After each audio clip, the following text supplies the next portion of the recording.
আসসালামু আলাইকুম। আজ এখানে দর্শন, কাল ওখানে দর্শন। প্রত্যেকদিন আমাদের কাছে এরকম নিউজ আসতে থাকে। এগুলো দেখতে দেখতে আজ আমাদের কাছে 8-10টা স্বাভাবিক ঘটনার মতোই এগুলো আমাদের কাছে মনে হয়। এই দেশে সবচেয়ে বেশি ভয় লাগে কাদের নিয়ে জানেন? সেটা হচ্ছে মুসলিমদের নিয়ে। হ্যাঁ, মুসলিমদের নিয়ে। এদেশে মুসলিমরা অনিরাপদ। এদেশে আমরা শুধুই নামে মুসলিম, শুধুই নামে সংখ্যাগরিষ্ঠ। কিছুদিন আগে আপনারা দেখেছেন নর্থ সাউথ বিশ্ববিদ্যালয়ে প্রকাশ্যে কোরআন পাড়ালো, তাতে কি বিচার হয়েছে বলুন দেখি? সেই যে আমরা দেখলাম পুলিশ ধরে নিয়ে গেল, তারপর কি কোনো নিউজ পেয়েছেন? পাননি, কোনো বিচার হয়নি, বিচার হবেও না। সর্বশেষ আপনি ওইটা নিয়ে কি নিউজ শুনেছেন? ওই ছেলেটাকে পুলিশ ধরে নিয়ে গেছে, ব্যাস ওইটুকুই নিউজ, সর্বশেষ নিউজ ওইটুকুই।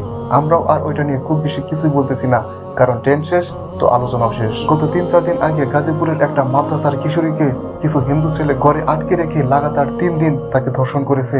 চিন্তা করা যায়, এটা একটা মুসলিম দেশ, সেই দেশে একটা মুসলিম নারীকে একটা হিন্দু ছেলে ঘরে আটকে রেখে টানা 3 দিন তাকে ধর্ষণ করেছে। এই ঘটনা এখন পর্যন্ত আপনি সর্বশেষ কি নিউজ শুনেছেন? কাউকে কি গ্রেপ্তার করা হয়েছে? বা এই ঘটনা নিয়ে তেমন কি কোনো প্রতিবাদ হচ্ছে, মিছিল হচ্ছে, মিটিং হচ্ছে? কিছুই হচ্ছে না। কেন হবে? কারণ এসব নিয়ে কথা বলে তো তাদের আর লাভ নেই। কারণ শিক্ষার্থী হচ্ছে মাদ্রাসার শিক্ষার্থীদের নিয়ে কথা বলবে, তাহলে তো তাদের নাম থাকবে না, ফেম থাকবে না। এটা নিয়ে কথা বলে তো আর ইসলাম বিদ্বেষ করা হলো না। কিছুদিন পর পরে বিধর্মীরা আমাদের সাথে এরকম করে, কিছু হয় কি? না, কিছুই হয় না। কারণ তারা জানে প্রশাসন তাদেরকে কিছুই করবে না, কিছুই বলবে না, আর সরকারও কিছু বলবে না। আর যদি কিছু বলেও, তাহলে তারা বলবে তারা সংখ্যালঘু। আর পাশের দেশের দাদারা তো আছেই আমাদের দেশ নিয়ে মিথ্যাচার করার জন্য। তারা এত সুবিধা পাওয়ার পরও তারা বলে আসলে সংখ্যালঘু শুধু কি সংখ্যা দিয়ে বিবেচনা হয়? আসলে এদেশে প্রকৃতপক্ষে আমরাই সংখ্যালঘু, মুসলিমরাই আমরা সংখ্যালঘু। এদেশে চাঁদাবাজদের বিচার হয় না, এদেশে পাথর নিক্ষেপ করে মানুষ মারলে তাদেরও বিচার হয় না, বরং তারা জেলে গিয়ে হাসে। তাদের যখন ভিডিও করে তখন তারা হাসে এবং পাগলের মতো, উন্মাদের মতো করে, এবং তারা বলে তারা ঠিকই করেছে।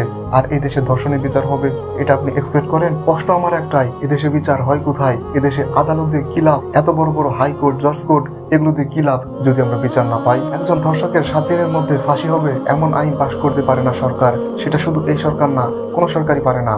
কেন পারে না?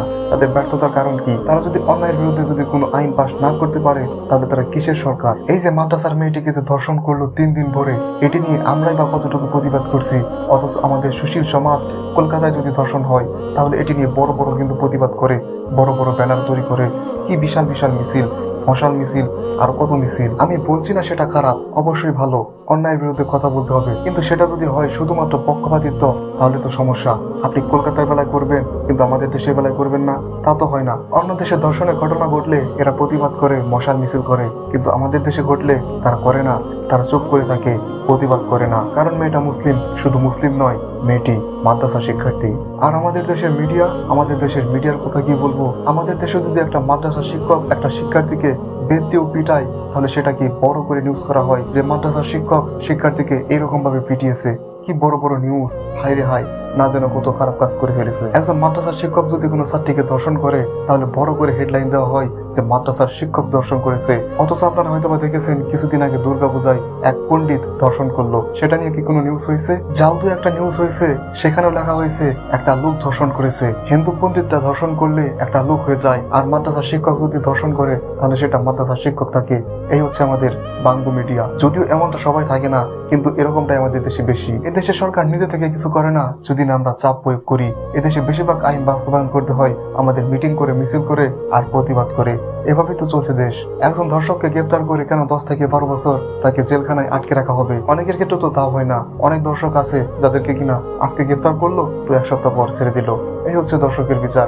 ওই গ্রেপ্তারটুকু, ওই দেখানো মাত্র, ওইটুকুই। সরকারের উচিত একজন ধর্ষকের 7 দিনের মধ্যে ফাঁসির রায় কার্যকর করা।